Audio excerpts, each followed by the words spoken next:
بسم الله الرحمن الرحيم. السماء ذات البروج واليوم الموعود وشاهد ومشهود قتل أصحاب الأخدود النار ذات الوقود إذ هم عليها قعود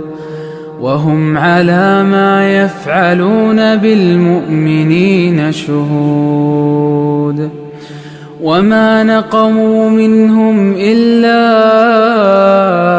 أن يؤمنوا بالله